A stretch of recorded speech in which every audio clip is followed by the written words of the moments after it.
Rupa-rupa karunia tetapi satu roh. 1 Korintus 12 ayat 1-11. Sekarang tentang karunia-karunia roh. Aku mau saudara-saudara supaya kamu mengetahui kebenarannya. Kamu tahu bahwa pada waktu kamu masih belum mengenal Allah, kamu tanpa berpikir ditarik kepada berhala-berhala yang bisu. Karena itu, aku mau meyakinkan kamu bahwa tidak ada seorang pun yang berkata-kata oleh Roh Allah dapat berkata, "Terkutuklah Yesus." Dan tidak ada seorang pun yang dapat mengaku Yesus adalah Tuhan selain oleh Roh Kudus. Ada rupa-rupa karunia tetapi satu Roh. Dan ada rupa-rupa pelayanan tetapi satu Tuhan. Dan ada berbagai-bagai perbuatan ajaib, tetapi Allah adalah satu yang mengerjakan semuanya dalam semua orang. Tetapi kepada tiap-tiap orang dikaruniakan pernyataan roh untuk kepentingan bersama. Sebab kepada yang seorang roh memberikan karunia untuk berkata-kata dengan hikmat, dan kepada yang lain roh yang sama memberikan karunia berkata-kata dengan pengetahuan. Kepada yang seorang roh yang sama memberikan iman, dan kepada yang lain ia memberikan karunia untuk menyembuhkan. Kepada yang seorang roh memberikan kuasa untuk mengadakan mujizat, dan kepada yang lain ia memberikan karunia untuk bernubuat. Dan kepada yang lain lagi ia memberikan karunia untuk membedakan bermacam-macam roh. Kepada yang seorang ia memberikan karunia untuk berkata-kata dengan bahasa roh. Dan kepada yang lain ia memberikan karunia untuk menafsirkan bahasa roh itu. Tetapi semuanya ini dikerjakan oleh roh yang satu dan yang sama, yang memberikan karunia kepada tiap-tiap orang secara khusus, seperti yang dikehendakinya. Banyak anggota tetapi satu tubuh. 1 Korintus 12 ayat 12-31. Karena sama seperti tubuh itu satu, dan anggota-anggotanya banyak, dan segala anggota itu sekalipun banyak, merupakan satu tubuh. Demikian pula Kristus. Sebab dalam satu roh kita semua, baik orang Yahudi maupun orang Yunani, baik budak maupun orang merdeka, telah dibaptis menjadi satu tubuh, dan kita semua diberi minum dari satu roh. Karena tubuh juga tidak terdiri dari satu anggota, tetapi atas banyak anggota. Andai kata kaki berkata, "Karena aku bukan tangan, aku tidak termasuk tubuh." Jadi, benarkah ia tidak termasuk tubuh? Dan andai kata telinga berkata, "Karena aku bukan mata, aku tidak termasuk tubuh." Jadi, benarkah ia tidak termasuk tubuh? Andai kata tubuh seluruhnya adalah mata, di manakah pendengaran? Andai kata seluruhnya adalah telinga, di manakah penciuman? Tetapi Allah telah memberikan kepada anggota masing-masing secara khusus suatu tempat pada tubuh seperti yang dikehendakinya. Andai kata semuanya adalah satu anggota, di manakah tubuh? Memang ada banyak anggota tetapi hanya satu tubuh. Jadi, mata tidak dapat berkata kepada tangan, "Aku tidak membutuhkan engkau."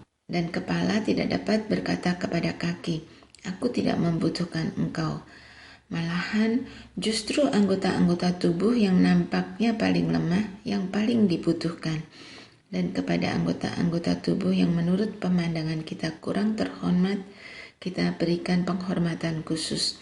Dan terhadap anggota-anggota kita yang tidak elok, kita berikan perhatian khusus. Hal itu tidak dibutuhkan oleh anggota-anggota kita yang elok. Allah telah menyusun tubuh kita begitu rupa, sehingga kepada anggota-anggota yang tidak mulia diberikan penghormatan khusus, supaya jangan terjadi perpecahan dalam tubuh, tetapi supaya anggota-anggota yang berbeda itu saling memperhatikan. Karena itu, jika satu anggota menderita, semua anggota turut menderita. Jika satu anggota dihormati, semua anggota turut bersukacita. Kamu semua adalah tubuh Kristus, dan kamu masing-masing adalah anggotanya. Dan Allah telah menetapkan beberapa orang dalam jemaat pertama sebagai rasul, kedua sebagai nabi, ketiga sebagai pengajar. Selanjutnya, mereka yang mendapat karunia untuk mengadakan mujizat, untuk menyembuhkan, untuk melayani, untuk memimpin, dan untuk berkata-kata dalam bahasa roh. Adakah mereka semua rasul atau nabi atau pengajar? Adakah mereka semua mendapat karunia untuk mengadakan mujizat, atau untuk menyembuhkan, atau untuk berkata-kata dalam bahasa roh, atau untuk menafsirkan bahasa roh?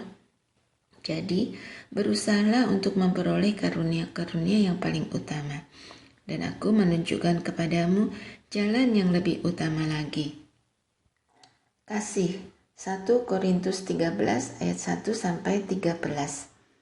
Sekalipun aku dapat berkata-kata dengan semua bahasa manusia dan bahasa malaikat, tetapi jika aku tidak mempunyai kasih, aku sama dengan gong yang berkumandang dan canang yang gemerincing. Sekalipun aku mempunyai karunia untuk bernubuat, dan aku mengetahui segala rahasia dan memiliki seluruh pengetahuan, dan sekalipun aku memiliki iman yang sempurna untuk memindahkan gunung, tetapi jika aku tidak mempunyai kasih, aku sama sekali tidak berguna.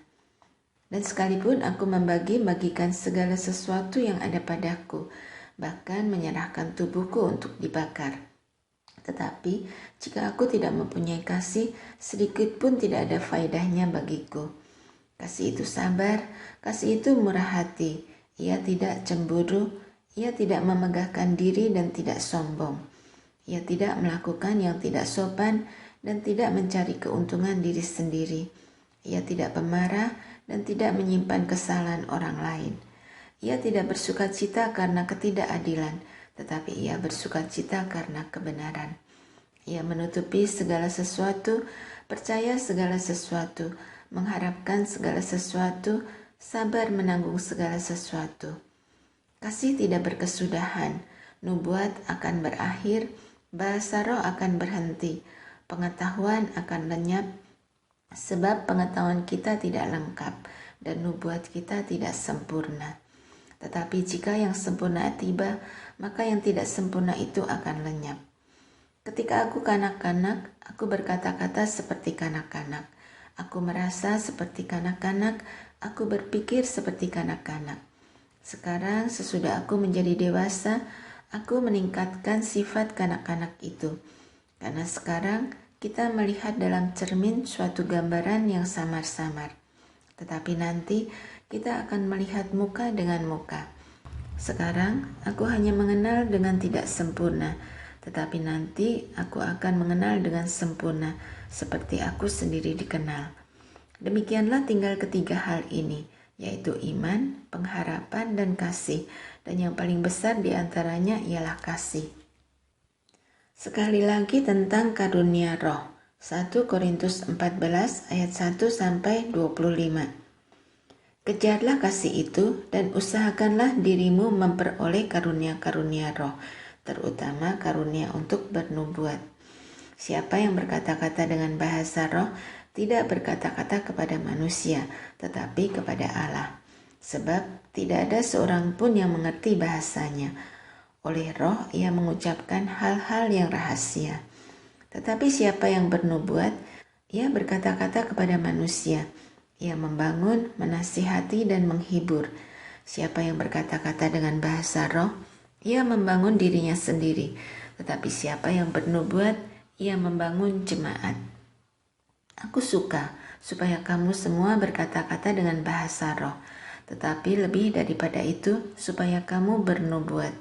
Sebab orang yang bernubuat lebih berharga daripada orang yang berkata-kata dengan bahasa roh, kecuali kalau orang itu juga menafsirkannya, sehingga jemaat dapat dibangun. Jadi saudara-saudara, jika aku datang kepadamu dan berkata-kata dengan bahasa roh, apakah gunanya itu bagimu jika aku tidak menyampaikan kepadamu penyataan Allah, atau pengetahuan, atau nubuat, atau pengajaran? Sama halnya dengan alat-alat yang tidak berjiwa, tetapi yang berbunyi, seperti seruling dan kecapi. Bagaimanakah orang dapat mengetahui lagu apakah yang dimainkan seruling atau kecapi, kalau keduanya tidak mengeluarkan bunyi yang berbeda? Atau jika nafiri tidak mengeluarkan bunyi yang terang, siapakah yang menyiapkan diri untuk berperang? Demikianlah juga kamu yang berkata-kata dengan bahasa roh.